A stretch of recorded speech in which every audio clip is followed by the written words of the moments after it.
Degree के साथ साथ आपको अपनी कैटेगरी की कितनी सीटें हैं, फीमेल है तो अपनी वो फीमेल लिख लें, एक तरफ आप अपना फ्री सीट लिख सकते हैं, एक तरफ आप अपनी पेमेंट सीट लिख सकते हैं, हर कॉलेज वाइज आपको एक श्रेणी। अब हम बेटा फाइनली ये देख लेते हैं कि जब आपकी मेरिट लिस्ट जारी हो जाएगी, मेरिट लिस्ट में अगर आपका नाम आ जाएगा तो उसके बाद बेटा आपको जो है वो अपना कॉलेज का प्रेफरेंस चॉइस लेते हैं नंबरों के अकॉर्डिंग कि किस नंबर वाले छात्र छात्राओं को कितने नंबरों पे कौन से कॉलेज का चयन करना चाहिए, जो एक आपका जो है वो सिलेक्शन का चांस बढ़ा देगा। नमस्कार साथियों, स्वागत करता हूं आप सभी का एक बार फिर से सक्सेस एग्रीकल्चर इंस्टीट्यूशन के यूट्यूब चैनल पे। तो जहां बच्चों आज हम जानने वाले हैं कि जो सबसे बड़ा डाउट जो विद्यार्थियों के मन में है, काउंसलिंग का फॉर्म भरने के बाद और उसके बाद अपना डॉक्यूमेंट वेरिफिकेशन कराने के बाद जो अगला चरण होने वाला है वो आपकी मेरिट लिस्ट जारी होने वाली है। और मेरिट लिस्ट जारी होते ही आपके पास बच्चों जो है वो कॉलेज प्रेफरेंस की जो है वो चीजें आने वाली हैं, मतलब जिसमें आपको अपने कॉलेज का चयन करना पड़ेगा कि किस कॉलेज को आप अपना लेना चाहते हैं, और वो आपकी सबसे महत्वपूर्ण प्रक्रिया होने वाली है, क्योंकि उसी से डिसाइड होगा कि कितने नंबर पे कौन सा कॉलेज मिलेगा या नहीं मिलेगा। अगर आप उस प्रक्रिया में या अगर आप अपने कॉलेज प्रेफरेंस या कॉलेज के चॉइस फिलिंग में किसी प्रकार की गड़बड़ी कर देते हैं तो उससे बच्चों आपके सिलेक्शन के चांस बहुत कम जाते हैं। बट बिल्कुल भी आपको घबराने की बात नहीं है। अगर आप हमारे साथ जुड़े हुए हो शुरू से लेकर आखिरी तक, जिस तरीके से हम आपके साथ खड़े हुए थे, काउंसलिंग की प्रक्रिया भी हम आपको बहुत अच्छे से कराएंगे, फ्री ऑफ कॉस्ट कराएंगे, बिना किसी चार्जेस के जो है हम आपको कराने वाले हैं। बस आपको हमारे साथ जुड़े रहना है। तो आज हम उस वीडियो में जानने वाले हैं कि किस नंबरों पे, कितने नंबरों पे किस कॉलेज का आपको चुनाव करना है, किन किन कॉलेज में आपको हॉस्टल की सुविधा मिलने वाली है, और किन किन जो है वो आपको कहां कहां कितनी फीस जो है वो लगने वाली है। ये तमाम जानकारी इस वीडियो में मैं आपके सामने जो है वो बताने जा रहा हूं। चलिए, तो पहले हम देख लेते हैं बच्चों, सबसे पहली चीज जो है वो आपको ये पता होना चाहिए कि किस कॉलेज में कितनी सीटें हैं। क्योंकि जब तक आपको ये पता नहीं रहेगा, हो सकता है आप अपने कॉलेज प्रेफरेंस लिस्ट में जो है वो कम नंबरों वाली या कम संख्या या कम सीटों वाले कॉलेज का चुनाव कर लें। इससे क्या होगा, इससे वहां पे किसी दूसरा बच्चा आपसे ज्यादा नंबर वाला सिलेक्शन लेके और सीट ले जाएगा और आपको जो है वो वहां पे सीट अलॉटमेंट नहीं मिलेगा। तो सबसे पहले हम जान लेते हैं कि कितनी आपकी फ्री सीटें हैं और कितनी आपकी पेमेंट सीटें हैं। वो बच्चे जिन बच्चों ने फॉर्म भरते समय अपनी पेमेंट सीट के ऑप्शन को टिक नहीं किया था, अब उनके पास कोई भी ऑप्शन नहीं है। कई सारे बच्चे मेरे को सवाल कर रहे हैं कि सर हमारा ईडब्ल्यूएस अब बन गया है, एमपीपीईटी का फॉर्म भरते समय ईडब्ल्यूएस हमारे पास नहीं था और उस समय हमने वहां पे जो है वो हमने ना चयन कर दिया था। तो बच्चों अब आपके पास ऑप्शन नहीं है। कई बच्चों का कृषक सर्टिफिकेट अब बन गया है तो उनके पास भी कोई ऑप्शन नहीं है कि अब जाके उसको वो चेंज कर सकें। तो अब हमको सिर्फ और सिर्फ हमारी जो है वो काउंसलिंग पर निर्भर रहना है और चॉइस फिलिंग पर निर्भर रहना है। तो सबसे पहले अगर हम देखें तो जवाहरलाल नेहरू कृषि विश्वविद्यालय जबलपुर के अंतर्गत बच्चों जो कितनी सीटें आने वाली हैं, तो इसमें अगर हमारा जबलपुर का मेन कैंपस की बात करें, ध्यान रखिएगा, इसमें आपको ध्यान देना है कि आप किस कैटेगरी से हैं और कितने आपके नंबर आए हुए हैं और उस कैटेगरी की किस कॉलेज में कितनी सीटें हैं। ये सारी चीजें आपकी काउंसलिंग में जो है वो बहुत बड़ा रोल प्ले करती हैं। अभी आपको इन चीजों की वैल्यू नहीं पता है, बट अगर आपका सिलेक्शन इन वजहों से रुक जाएगा तब जाके आपको तकलीफ होने वाली है। चलिए, तो बच्चों अगर हम देखें यूआर कैटेगरी में अगर मैं जबलपुर की बात करूं तो जबलपुर कॉलेज में 14 सीटें जो है वो मेल को मिलने वाली है। मात्र कितनी सीटें बेटा? 14 सीटें। मतलब उन छात्र छात्राओं जिन्होंने जो रैंक कार्ड आपका दर्शाया गया है उसमें अगर आप यूआर कैटेगरी से आपकी ओवरऑल जो आपकी रैंक है वो 14 आई हुई है, तो आपको निश्चित तौर पे पहली काउंसलिंग में पहली मेरिट लिस्ट में आपको ये सीट जो है वो जारी होने वाली है। इसके बाद अगर हम बात करें कि आपकी अगर फीमेल की बात करें तो जबलपुर कॉलेज में फीमेल की संख्या जो है वो 10 होने वाली है। यूआर फीमेल की, यूआर फीमेल मतलब जिन्होंने किसी भी प्रकार का सर्टिफिकेट नहीं लगाया है और जो जनरल या सामान्य कैटेगरी से बिलोंग करते हैं, उन छात्र छात्राओं के लिए। पीडब्ल्यूडी वालों के लिए इनमें एक सीट जो है वो, और उसके बाद ईडब्ल्यूएस के लिए 3 सीटें जो है वो यहाँ के लिए जो है वो आपके लिए फिक्स की गई हैं। ये मैं बात कर रहा हूँ किसकी बेटा? ये है हमारी यूआर कैटेगरी की। उसके बाद अगर हम देखें तो 15% आरक्षण दिया जाता है एससी वाले छात्र छात्राओं के लिए। ध्यान रखिएगा, सारी ही सीटें मैं आपको जो है वो एक एक अलग अलग बता रहा हूं, तो आपको जिस भी सीट से या जिस भी कैटेगरी से आप बिलोंग करते हैं एक पेपर में आपको ये सीटें लिखते चले जाना है। उसके बाद जो है वो आपको कहीं भी किसी भी चीज को ढूंढने की जरूरत नहीं पड़ेगी, आप खुद अंदाजा लगा पाएंगे कि किस तरीके से आपने कैलकुलेशन करके और एक सही काउंसलिंग की प्रक्रिया या सही चॉइस फिलिंग की प्रक्रिया को संपूर्ण कर लिया है। ध्यान दीजिएगा यहाँ पे कि अगर मैं बात करूं एससी वाले छात्र छात्राओं के लिए तो 15% सीटों के साथ यहाँ पे बेटा एससी मेल के लिए जो है वो 6 सीटें जो है वो दर्शाई गई हैं। जबलपुर की मेन कैंपस की बात मैं कर रहा हूँ। वहीं अगर मैं बात करूं तो इसके लिए हमारे पास 4 सीटें हैं फीमेल के लिए, एससी फीमेल के लिए, कृषक सर्टिफिकेट जिनके पास है और जो एससी कैटेगरी के छात्र छात्रा हैं, एक सीट आपके लिए इसमें अलग से जो है वो यहाँ पे संचित की जाएगी। उसके बाद पीडब्ल्यूडी वाले बच्चों के लिए भी हमारी जो है वो एक सीट है हमारे जबलपुर के मेन कैंपस में। तो जबलपुर के मेन कैंपस में अगर आप भरना चाहते हैं अपनी चॉइस फिलिंग को, तो आपको ये चीजें जो है वो सही तरीके से जान लेनी है। इसके बाद बच्चों आ जाता है एसटी कैटेगरी के छात्र छात्रा जिनके 21% रिजर्वेशन के साथ आपको जो है वो यहाँ पे सीटों का बंटवारा मिला हुआ है। इसमें आपके पास बेटा मेल के लिए 9 सीटें हैं, फीमेल के लिए 5 सीटें हैं, कृषक के लिए बेटा 1 सीटें हैं। इसके बाद पीडब्ल्यूडी वाले छात्र छात्राओं के लिए भी 1 सीटों का जो अलॉटमेंट है वो यहाँ पे होना है। कौन सी कैटेगरी में बच्चों? एसटी कैटेगरी के छात्र छात्राओं के लिए। उसके बाद आ जाता है हमारा बच्चों ओबीसी के हमारे जो भी भाई बहन हैं, ओबीसी कैटेगरी से जो भाई बहन हमारे जो है वो बिलोंग करते हैं, इनको मध्य प्रदेश में 27% आरक्षण जो है वो दिया जाता है। तो इनमें बच्चों जो मेल को जो ओबीसी कैटेगरी वाले छात्र छात्राएं या जो मेल हैं उनको 11 सीटें, फीमेल के लिए 7 सीटें, कृषक के लिए, कृषक मतलब ओबीसी से जिन्होंने सर्टिफिकेट लगाया है, ओबीसी में जिन्होंने कृषक सर्टिफिकेट लगाया है उनको 1 सीट अलॉट होनी है। 1 सीट जो है वो सैनिक के खाते में जानी है। 1 सीट का जो आवंटन है वो होना है हमारा किसके लिए? पीडब्ल्यूडी के लिए, पीडब्ल्यूडी के लिए। तो ये हो जाती है हमारी कैसी? ये हो जाती है हमारी श्रेणीवार जो है सीटों का आवंटन और उनका बंटवारा किस तरीके से हुआ है, पहली चीज। दूसरी चीज अगर मैं बात करूं तो ध्यान रखिएगा, ये आपको समझना है। इसके बाद जो मैं आपको बताने जाऊंगा वो बहुत ही इंपॉर्टेंट जानकारी होने वाली है और वो जानकारी इस चीजों पे बेस करती है या इन्हीं चीजों पे निर्धारित करती है। चलिए इसके बाद बेटा अगर हम आगे देखें, तो आगे आपको यहाँ पे दिया हुआ है कि किस तरीके से जेएनकेवीबी में कितनी सीटें जो है वो टोटल मिलने वाली हैं। तो बेटा जेएनकेवीबी में टोटल 40 जो है वो बालकों को या मेल या फिर जो है हमारे उनको जो है एडमिशन मिलना है। फीमेल की बात करूं तो 26 फीमेल को यहाँ पे एडमिशन मिलना है। कृषक की मैं बात करूं तो 3 जो है वो कृषक छात्र छात्राओं को, 1 फ्रीडम फाइटर को, 4 जो है वो हमारे दिव्यांग छात्र छात्राओं के लिए और 3 जो है हमारे ईडब्ल्यूएस छात्र छात्राओं के साथ साथ केवल और केवल 77, केवल और केवल बेटा कितने? 77 छात्र छात्राओं को यहाँ पे एडमिशन मिलना है। इसका मतलब ये बिल्कुल नहीं हो जाता है कि जिन छात्र छात्राओं की रैंक 77 या उनसे अंदर है, 77 या उससे अंदर है तो आपको जेएनकेवीबी का मेन कैंपस मिल जाएगा, जरूरी नहीं है। क्योंकि ये 77 हमारी जो टोटल सीटें हैं ये सारी श्रेणियों को मिला के हो रही हैं, सारी श्रेणियों को मिला के हो रही हैं। अब मान लीजिए अगर आपकी बेटा ओबीसी में 77वीं रैंक है तो, लेकिन यहाँ पे ओबीसी में जो है वो केवल और केवल कितनी सीटें हैं? मेल के लिए 11, फीमेल के लिए 7 सीटें। तो इसका मतलब ये बिल्कुल नहीं हो जाता है कि 77 रैंक के अंदर आने वाले छात्र छात्राओं को जबलपुर का मेन कैंपस मिल जाएगा, इसका ये तात्पर्य बिल्कुल भी नहीं है। सेम इस तरीके से अगर हम आगे बढ़ें, जबलपुर के बाद बेटा रीवा, रीवा के बाद टीकमगढ़, टीकमगढ़ के बाद गंजबसौदा, इसके बाद आता है आपका बारासिवनी, बारासिवनी के बाद पवारखेड़ा और पवारखेड़ा के बाद खुरई। यहाँ ध्यान देने योग्य बात आपकी क्या है कि जिन जिन चीजों को या जिन जिन नामों को मैंने यहाँ पीले रंग से क्लिक किया हुआ है या पीले रंग से जो है हाईलाइट किया हुआ है, उनमें आपको हॉस्टल सुविधाएं देखने को मिलेंगी। ध्यान रखिएगा, ये भी आपको बहुत सोच समझ के भरना है। जबलपुर में हॉस्टल की सुविधा मिलेगी आपको, रीवा में आपको हॉस्टल की सुविधा मिलेगी, टीकमगढ़ में आपको हॉस्टल की सुविधा मिलेगी, उसके बाद आपको गंजबसौदा मतलब विदिशा के कॉलेज में आपको जो है वो हॉस्टल की सुविधा मिलने वाली है। इसके बाद अगर मैं बात करूं पवारखेड़ा में केवल और केवल गर्ल्स हॉस्टल आपको मिलेगी। तो गर्ल्स जो है वो यहाँ पे जो है वो इच्छुक रहती हैं एडमिशन लेने के लिए, क्योंकि उनको जो है वो अच्छी जगह के साथ साथ उनको हॉस्टल की सुविधा भी मिल जाती है। उसके बाद अगर मैं बात करूं खुरई सागर में, तो खुरई सागर में भी इस वर्ष से जो है वो आपकी हॉस्टल सुविधा चालू करने की जो है वो बहुत अधिक चांसेस जो है वो इस बार बन रहे हैं। तो यहाँ पे आपको हॉस्टल सुविधा मिलेगी। इसका मतलब जो है वो गर्ल्स जो है वो इन कॉलेजों को प्रायोरिटी पे रखने वाले हैं। ध्यान दीजिएगा, इन कॉलेजों को गर्ल्स अपनी प्रायोरिटी पे देने वाले हैं। और कौन कौन सी गर्ल्स को कितने नंबरों पे कौन सा चुनना है वो मैं अभी आपको बताऊंगा। उससे पहले आपको जान लेना है कि हॉस्टल के लिए ये चीजें आपके पास होने वाली हैं। अभी तक क्या हुआ करता था बेटा कि जिस भी कॉलेज में या जिस भी संस्थान में जो है वो हॉस्टल की सुविधा नहीं है, उस हॉस्टल की या उस कॉलेज में जिस बच्चियों का या बालिकाओं का एडमिशन हो गया है, उनको ये ऑप्शन दिया जाता था कि आप चाहे तो अपना ट्रांसफर किसी अन्य संस्थान में करा सकते हैं जहां पे आपको हॉस्टल की सुविधा मिलने वाली है। ध्यान दीजिएगा, केवल और केवल उसी कॉलेज में, अगर मान लीजिए आपको जैसे है कि मान लीजिए इनमें से किसी कॉलेज में आपके पास जो है वो सीटें नहीं है। अभी तक बेटा जो है हमारी खुरई के कॉलेज में हॉस्टल नहीं थी।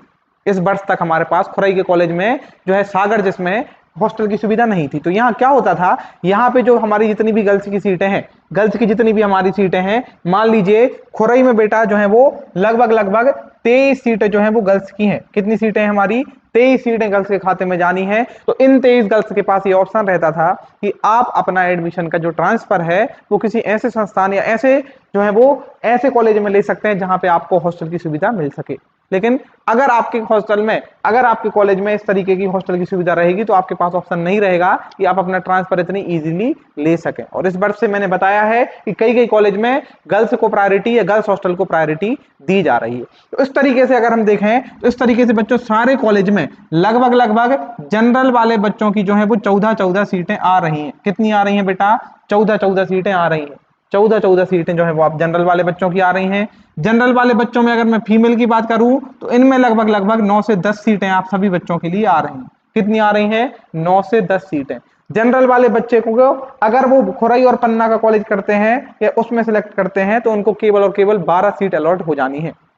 मतलब जनरल कैटेगरी वाले बच्चे जिनके कम नंबर हैं वो खुरई और पन्ना को जो है वो इसमें 12 सीटें हैं, तो इनका चुनाव हमको बाद में करना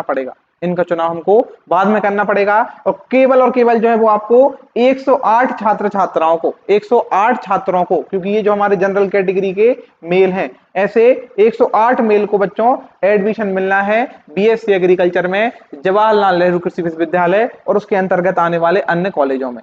सेम इसी तरीके से हम देखें गर्ल्स का, तो गर्ल्स को भी आपको यहाँ पे रैंकिंग दिखने वाली होगी। फिर यहाँ पे अगर हम एसटी एससी की बात करें तो एसटी एससी के जो मेल कैंडिडेट हैं उनको लगभग 6 सीटें हर कॉलेज में मिलने वाली हैं। फीमेल को बेटा अगर हम एससी कैटेगरी की बात करें तो उनको भी लगभग 4 सीटें जो है वो मिलने वाली हैं। एसटी कैटेगरी के टोटल 48 छात्रों को और 29 छात्राओं को यहाँ पे जो है वो आपको एडमिशन दिया जाएगा। एसटी कैटेगरी में अगर हम मेल की बात करें तो हर कॉलेज में आपकी 9 सीटें हैं। 9 सीटें हैं। केवल और केवल खुरई और पन्ना के कॉलेज में 7 सीटें हैं। वहीं अगर फीमेल की बात करूं तो लगभग प्रत्येक कॉलेज में आपकी 5 सीटें हैं।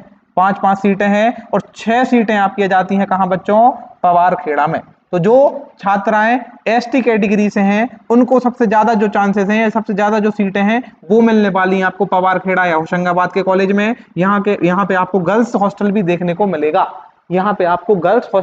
को मिलेगा। इसलिए ऐसी चीजें जो है वो हर बच्चों की प्रेफरेंस लिस्ट में सबसे ऊपर होती हैं।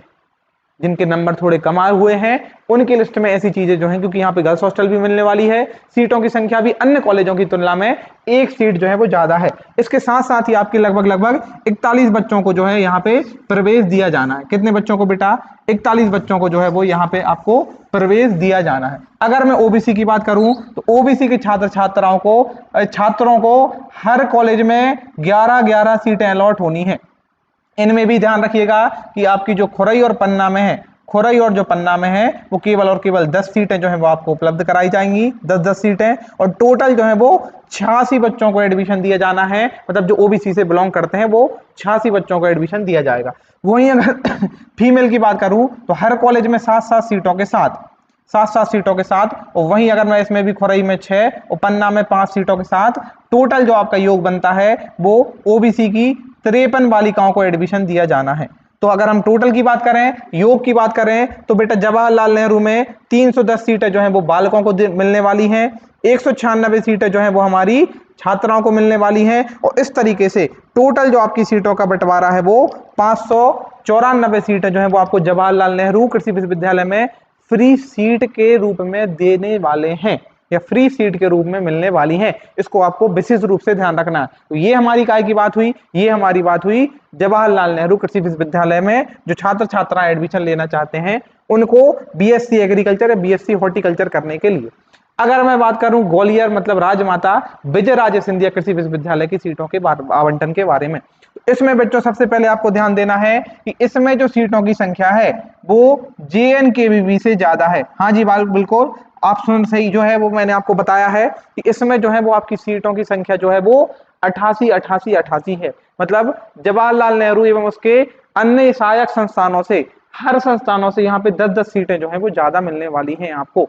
तो इसको भी आपको विशेष रूप से ध्यान देना है, क्योंकि यूनिवर्सिटी दोनों ही बहुत अच्छी हैं, दोनों ही टॉप लेवल की हैं, दोनों ही आईसीआर से एफिलेटेड हैं। तो हमको अपने एडमिशन और सीट मिलने पे जो है वो प्रायोरिटी देनी है, ना कि यूनिवर्सिटी को प्रायोरिटी देनी है। और जिन बच्चों के नंबर अधिक हैं उनको तो मनचाहा चीज मिलने वाला है, और जिन बच्चों के नंबर कम हैं उनको ध्यान देना है कि यहाँ पे आपको ज्यादा सीटें मिल रही हैं। मतलब जे अपना जो ग्वालियर विश्वविद्यालय है यहाँ पर आपको 10-10 सीटें ज्यादा मिल रही हैं। यहाँ की सीट जो है वो हमारी कितनी होने वाली है, 330 होने वाली है। यहाँ में इनके जो कॉलेज हैं वो अपना इंदौर आ जाएगा, ग्वालियर आ जाएगा, सीहोर आ जाएगा, खंडवा जाएगा। इन कॉलेजों से आप बीएससी एग्रीकल्चर या बीएससी हॉर्टिकल्चर जो है वो आप कर सकते हैं। यहाँ पे अगर हम बात करें यूआर कैटेगरी में तो 18 जो है वो मेल लेने हैं, उसके बाद 9 के लगभग जो है वो यहाँ पे फीमेल को एडमिशन दिया जाना है। एससी कैटेगरी में भी लगभग 7 जो है वो छात्रा ली जानी है, और 5 जो है वो हमारे क्या लेने वाले हैं, वो लेने वाली हमारी फीमेल। तो फीमेल में ध्यान रखिएगा कि 5 फीमेल जो है वो तो आपकी ग्वालियर मेन कैंपस में जानी है। उसके बाद सीटों की संख्या आपकी कम जाती है, जो लगभग हमारी 4 हो जाती है। और खंडवा में एससी कैटेगरी में सबसे कम सीटें हैं, जो कि हमारी केवल और केवल 3 सीटें। मैं बात किसकी कर रहा हूं, मैं बात कर रहा हूं राजमाता विजया राजे सिंधिया कृषि विश्वविद्यालय की। इसके बाद बच्चों अगर हम देखें एसटी कैटेगरी में जिनको 21% का आरक्षण मिलना है, इसमें 10-10 सीटें तो आपकी जो हमारा जो ग्वालियर और इंदौर और सीहोर के कॉलेज में अलॉट होनी है, और ये हमारी 7 सीटें खंडवा में अलॉट होनी है, और टोटल 37 सीटें बालकों को दी जानी है एसटी कैटेगरी के। और एसटी कैटेगरी की बालिकाओं की बात करूं तो इनको 6 सीटें सारे कॉलेजों में, और एक हमारा खंडवा के कॉलेज में 5 सीटों के साथ केवल जो है वो 23 सीटें अलॉट होने वाली हैं। ओबीसी वर्ग के छात्र छात्राओं के लिए भी बच्चों जो है आपको 13 सीटें जो है वो लगभग आपको हर एक कॉलेज में मिलने वाली हैं। खंडवा में 10 सीटें मिलने वाली हैं, और सर्वाधिक जो सीटों की संख्या है यहाँ पे होने वाली है आपकी कितनी, 48। और फीमेल की अगर मैं बात करूं बेटा, तो इस कॉलेज में जो आपकी फीमेल होने वाली है, तो हर कॉलेज में जो है वो लगभग 8 फीमेलों को एडमिशन दिया जाना है। एक फीमेल होने हमारी 6 फीमेल होने वाली है खंडवा में, इसके साथ साथ 30 फीमेल आपकी यहाँ पे होनी है। तो इसमें अगर हम मेल की बात करें तो 177 जो है वो मेल होने वाले हैं। उसके बाद 105 होने वाले हैं आपके फीमेल, 9 होने वाली हैं आपकी जो कृषक वाली कैटेगरी है, और ये सारी कैटेगरी मिला के 330 जो होने वाले हैं। और अगर मैं मंदसौर की बात करूं, मतलब बीएससी हॉर्टिकल्चर वाले छात्र छात्राओं के लिए, तो बीएससी हॉर्टिकल्चर आपको एक तो रहली से करने के लिए मिलेगा और छिंदवाड़ा से करने के लिए मिलेगा। तो जिन छात्र छात्राओं के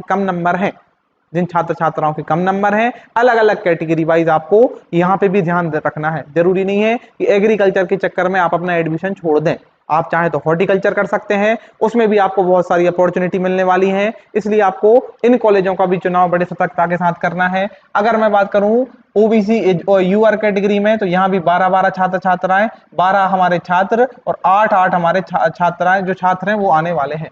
इस तरीके से बच्चों हमारी टोटल सीटें इनमें होने वाली हैं 66 अगर आप क्या करना चाहते हैं, हॉर्टिकल्चर में एडमिशन लेना चाहते हैं, तो रहली कॉलेज में और खंड अपना छिंदवाड़ा के कॉलेज में आपको 66 सीटें मिलने वाली हैं।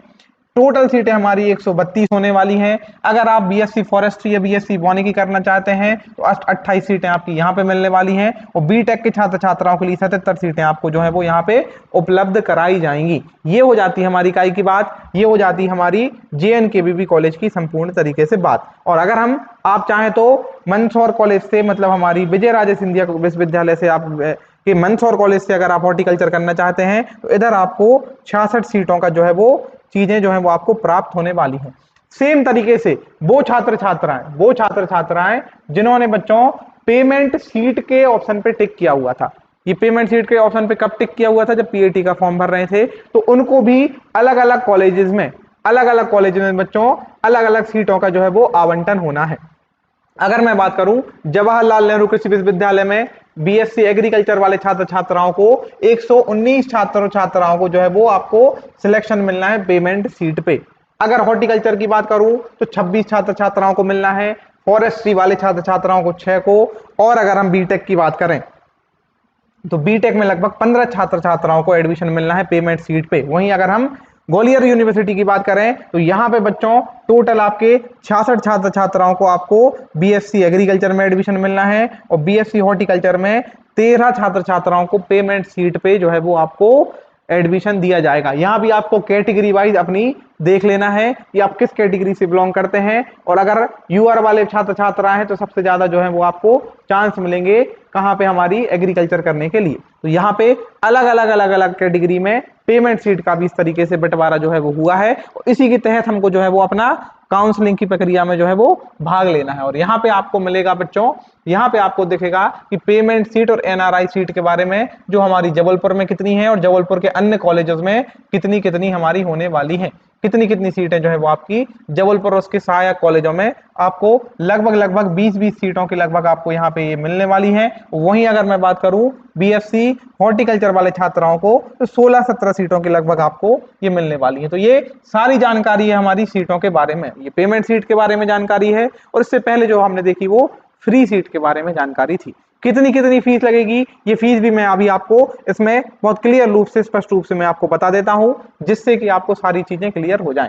ये हमारी ग्वालियर कृषि विश्वविद्यालय की जो है वो हमारी पेमेंट सीट का जो है वो बंटवारा है, किस तरीके से आपको कितनी सीटें मिलनी है। यूआर कैटेगरी के छात्रों को 18 छात्रों को, गर्ल्स की मैं बात करूं तो 9 को, एससी कैटेगरी में 8 छात्रों को, और एससी कैटेगरी में 4 छात्राओं को, वहीं एसटी कैटेगरी में 11 छात्र और 6 हो जाएंगी आपकी छात्राएं, ओबीसी में हमारी 15 छात्र और 7 छात्राओं के साथ टोटल 82 लोगों को जो है वो यहाँ पे पेमेंट सीट के तौर पे आपको एडमिशन दिया जाना है। तो ये हमारा सीटों का बंटवारा हुआ है। ध्यान रखिएगा, एक पेज पे आपको अपनी जो भी कैटेगरी है उस कैटेगरी के साथ साथ आपको अपनी कैटेगरी की कितनी सीटें हैं, फीमेल है तो अपनी वो फीमेल लिख लें, एक तरफ आप अपना फ्री सीट लिख सकते हैं, एक तरफ आप अपनी पेमेंट सीट लिख सकते हैं। हर कॉलेज वाइज आपको एक श्रेणी बना लेनी है।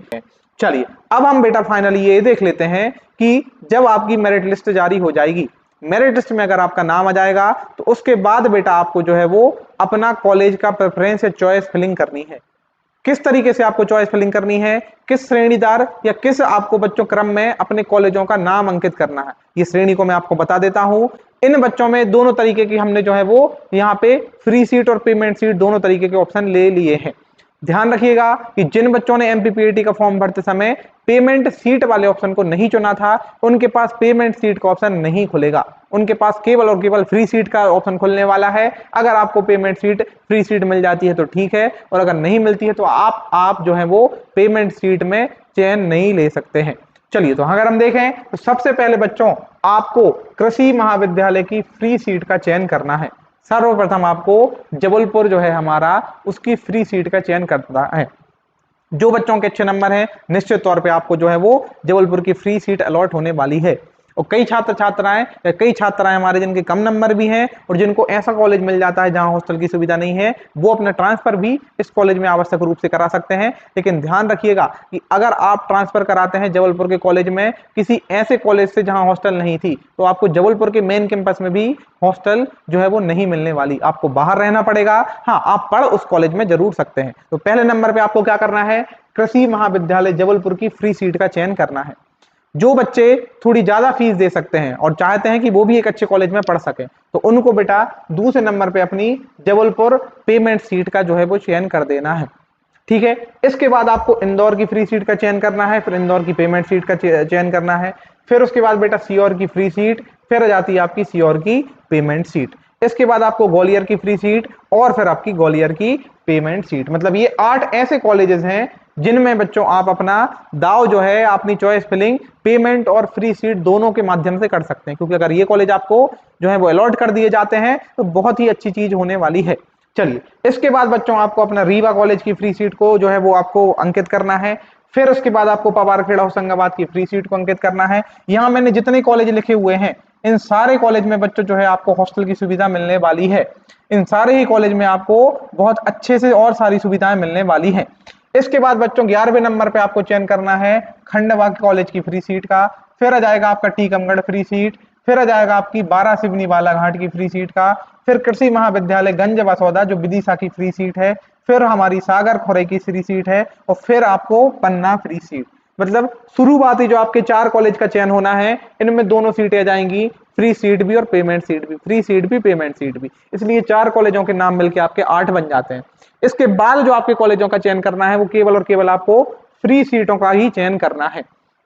फिर जितने ही कॉलेज आपने यहाँ पे, जितने भी कॉलेज बच्चों जो आपने यहाँ पे फ्री सीट के दौरान अंकित किए हुए थे, इन्हीं कॉलेजों की हमको, सारे कॉलेजों की पेमेंट सीट का चुनाव कर देना है। जैसे होशंगाबाद पेमेंट सीट, जैसे कृषि महाविद्यालय रीवा की पेमेंट सीट, फिर विदिशा की पेमेंट सीट, फिर आ जाएगी आपकी टीकमगढ़ की पेमेंट सीट। टीकमगढ़ के बाद बच्चों महाविद्यालय खंडवा पेमेंट सीट, फिर खुरई सागर की पेमेंट सीट, और फिर हमारा पन्ना की पेमेंट सीट के साथ इस तरीके से आपको इन कॉलेजों को कर लेना है, और हमारे कृषि महाविद्यालय जो है वो खत्म हो जाते हैं इसी के साथ।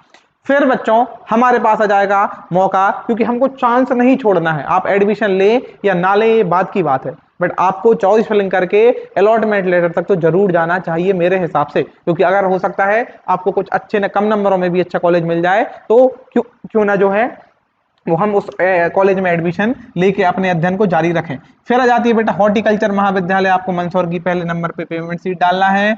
उद्यान की महाविद्यालय मंदसौर की बहरामों को पेमेंट सीट डाल देना है। फिर छिंदवाड़ा फ्री उद्यान की मतलब हॉर्टिकल्चर छिंदवाड़ा की फ्री सीट, फिर हॉर्टिकल्चर की ही छिंदवाड़ा की पेमेंट सीट, फिर आ जाएगी आपकी रेहली सागर की फ्री सीट, फिर रेहली सागर की ये भी हमारी पेमेंट सीट, ये सारी आ जाएंगी हमारी हॉर्टिकल्चर के। और लास्ट में आ जाएगा बेटा आपकी फॉरेस्ट्री के लिए, जो कि हमारी जबलपुर से कराई जाती है, इसकी पेमेंट और इसकी फ्री सीट। कई सारे बच्चे क्या करेंगे, जल्दी जल्दी के चक्कर में जबलपुर नाम देख के और जबलपुर से फॉरेस्ट्री को अपने ऊपर अंकित कर देते हैं अपनी प्रेफरेंस में, तो वो गलती आपको नहीं करनी है। वो गलती अगर आप करेंगे तो नाम तो जबलपुर देख के आपने भर दिया, लेकिन आपने डिग्री नहीं देखी है कि किस डिग्री पे जो है वो आप अपना फॉर्म भरने जा रहे हैं। तो ये हमारी क्या है बच्चों, ये हमारी है श्रेणीवार जो है वो आपकी प्रेफरेंस लिस्ट की, किस तरीके से आपको कौन से कॉलेज का जो है वो चुनाव करना है, कौन से कॉलेज को आपको जो है वो चुनाव करना है। चलिए इसके बाद बच्चों हम देख लेते हैं नंबरों के अकॉर्डिंग कि किस नंबर वाले छात्र छात्राओं को कितने नंबरों पे कौन से कॉलेज का चयन करना चाहिए, जो एक आपका जो है वो सिलेक्शन का चांस बढ़ा देगा। ठीक है, ध्यान रखिएगा कि ये जो है वो हमने अपने अनुभव से तैयार किया हुआ है, ये किसी भी जो है वो आपको ऑफिशियली नहीं है कि आपको इस तरीके से ही चीजें करनी है। अगर आप चाहते हैं तो जिस तरीके से मैंने आपको पूरी डिटेल बताई है, उस पूरी डिटेल के माध्यम से भी आप अपनी चीजों को एक बार खुद से अध्ययन करके वो आप हैं जो चुन सकते हैं। बाकी जिन बच्चों के या जिन छात्र छात्राओं के नंबर 130 से या इससे अधिक आए हुए हैं, 130 या इससे अधिक नंबर जिन छात्र छात्राओं के लिए आए हैं, उनको बेटा जबलपुर का कॉलेज जो है वो हमको सर्वप्रथम भरना है। याद रखिएगा, जबलपुर के कॉलेज का चयन सर्वप्रथम करना है। उसके बाद ग्वालियर और इंदौर, ये हमारे 3 कॉलेज हो जाते हैं जिनकी हमको पहले पेमेंट सीट फ्री सीट भरना है, और इसके साथ आपको बाद में इनकी पेमेंट सीट आप चाहे तो चूज कर सकते हैं, लेकिन पहले हमको इन अच्छे अच्छे कॉलेजों की फ्री सीट की में अपनी दावेदारी पेश करनी है। उसके बाद हमको बच्चों जो है वो पेमेंट सीट के लिए आगे बढ़ना है। जिन बच्चों के नंबर 120 से लेके 130 के बीच में है, इन बच्चों को सर्वप्रथम अपना वही जबलपुर कॉलेज, फिर हमारा ग्वालियर कॉलेज, फिर हमारा इंदौर कॉलेज, और इनको भी हमारा जो है वो, अगर आप पेमेंट सीट पे एडमिशन लेने के इच्छुक हैं और अगर आप पेमेंट सीट पे जो है वो अपना जो है वो सिलेक्शन और फीस जमा कर सकते हैं, या पेमेंट सीट का जो है वो आप भुगतान कर सकते हैं, या आप उसको अफोर्ड कर सकते हैं, तो जरूर से जरूर आपको इन कॉलेजों की पेमेंट सीट अंकित कर देनी है। इसके बाद भी जो मैंने आपको अभी ऊपर कॉलेज बताए थे, वो सारे कॉलेजों का चयन आपको कर देना है। ये तो मैं आपको बता रहा हूं शुरू में जो आपको चयन करना है, बाकी जितने भी कॉलेज की लिस्ट अभी मैंने आपको ऊपर बताई थी, इसके बाद आपको अपने घर के जो नजदीक हैं और जिस कॉलेज में आपको अपने अकॉर्डिंग जो है वो हॉस्टल फैसिलिटी वगैरह मिल रही है, उनको आप यहाँ पे जो है वो चूज कर सकते हैं। जिन बच्चों के नंबर 110 से 120 के बीच में है, वो भी अपना जो है वो अपना इंदौर, रीवा, सीहोर के साथ साथ वो अपना जबलपुर और ग्वालियर, फिर अपना बेटा टीकमगढ़, फिर जबलपुर की पेमेंट सीट, इंदौर की पेमेंट सीट और ग्वालियर की पेमेंट सीट, इस तरीके से आपको अपने जो है वो कॉलेजों का चुनाव करना है। फिर 100 से 110 वाले बच्चे, ये चाहे तो इंदौर की पेमेंट सीट चाहे तो अपना भर सकते हैं, जो बच्चे अफोर्ड कर सकते हैं वो, फिर जबलपुर की पेमेंट सीट, फिर रीवा का कॉलेज, सीहोर का कॉलेज, टीकमगढ़, खंडवा और गंजबासौदा, इस तरीके से आपको जो है वो अपना चयन करना है। 90 से 100 नंबरों के बीच वाले छात्र छात्राओं के लिए क्या रहने वाला है, इनके लिए बच्चों जो है वो डिपेंड करता है कि आप किस कैटेगरी से बिलोंग करते हैं, क्योंकि यहाँ तो मैंने आपको कॉलेजों की लिस्ट बताई है, यहाँ कैटेगरी वाइज भी, क्योंकि हो सकता है बेटा कि जो 90 से या जो 100 से 110 के बीच में एसटी और एससी कैटेगरी में जो बच्चा बिलोंग करता है, उसको जो है वो ये वाला प्रेफरेंस भरना चाहिए, क्योंकि कम नंबरों वाले या आपकी कैटेगरी में कौन से तरीके से नंबर आए हुए हैं वो बहुत ज्यादा मायने करता है कि आप किस कैटेगरी से बिलोंग करते हैं और किस कॉलेज की मिलने की संभावना ज्यादा बन रही है आपकी। ठीक है, और जो बच्चे जनरल कैटेगरी से बिलोंग करते हैं वो कुछ इस तरीके से, ओबीसी वाले बच्चे कुछ इस तरीके से जो है वो अपना चयन कर सकते हैं। चलिए उसके बाद अगर हम देखें तो इनको बच्चों क्या चयन करना है, तो इनको सबसे पहले रीव आ जाएगा, सीहोर आ जाएगा। आप अपनी प्रेफरेंसेस में टीकमगढ़ को रख सकते हैं, खंडवा को रख सकते हैं, गंज बसौदा को रख सकते हैं, पवार खेड़ा और खुरई, ये सारे कॉलेजों को आप अपने लिस्ट में चुन सकते हैं। 80 से 90 नंबर वाले बच्चे जो हमारे छात्र छात्रा हैं, ये गंज बसौदा हो गया, आपका पवार खेड़ा हो गया, फिर हो जाता है आपका खुरई, खुरई के बाद हो जाता है आपका 12 सिवनी, क्योंकि यहाँ पे आपको हॉस्टल की सुविधा ढंग से ना होने के कारण यहाँ पे भी आपको चांसेस बनते हैं अधिक। इसके बाद आ जाता है आपका बेटा पन्ना का कॉलेज, फिर आप चाहे तो अपना रेहली में भी हॉर्टिकल्चर में चयन कर सकते हैं और छिंदवाड़ा हॉर्टिकल्चर का चयन कर सकते हैं। जिन छात्र छात्राओं के 70 से 80 नंबर के बीच में आए हैं, ध्यान रखिएगा कि 80 नंबर के बीच में जो मैंने आपको पहली वीडियो बताई थी, जब मैंने आपको काउंसलिंग में एलिजिबिलिटी की जो बात बताई थी, अगर आप उस चीज के लिए एलिजिबिलिटी नहीं रखेंगे, अगर आप काउंसलिंग में एलिजिबिलिटी नहीं रखेंगे, क्योंकि उसमें दर्शाया गया है कि जनरल वाले बच्चों को कितना नंबर चाहिए, कम से कम उतने नंबर आपके पास होने चाहिए, तभी जाके आपको काउंसलिंग में पार्टिसिपेट करना है, अन्यथा नहीं करना है। इसलिए सबसे पहले आप वो एक बार वीडियो जांच लें, तो अपनी कैटेगरी के वाइज आप अपनी काउंसलिंग की प्रक्रिया में जारी या प्रवेश लेने के लिए योग्य हैं कि नहीं, आपको योग्यता का पता वहां से चलने वाला है। 70 से 80 नंबर वाले छात्र छात्राओं जो मेनली एसटी एससी कैटेगरी से बिलोंग करते हैं, इनको बेटा पवार खेड़ा, पन्ना, खुरई, 12 सिवनी, रेली हॉर्टिकल्चर, छिंदवाड़ा हॉर्टिकल्चर और मंदसौर हॉर्टिकल्चर कॉलेजों का चयन करना है। और 60 से 70 वाले ये भी हमारे एसटी एससी वाले छात्र छात्राएं जिनके नंबर कुछ इस कैटेगरी में हैं, ये पन्ना, खुरई, रेहली हॉर्टिकल्चर, 12 सिवनी, छिंदवाड़ा, मंदसौर और जबलपुर फॉरेस्ट्री का भी ऑप्शन जो है वो चयन कर सकते हैं। तो ये एक अनुमानित लिस्ट मैंने आपको बताई हुई है। इसके साथ साथ आपको अन्य कॉलेज जो मैंने ऊपर बताए हुए थे, वो सारे के सारे कॉलेजों का जो है वो आपको चयन करना आवश्यक है।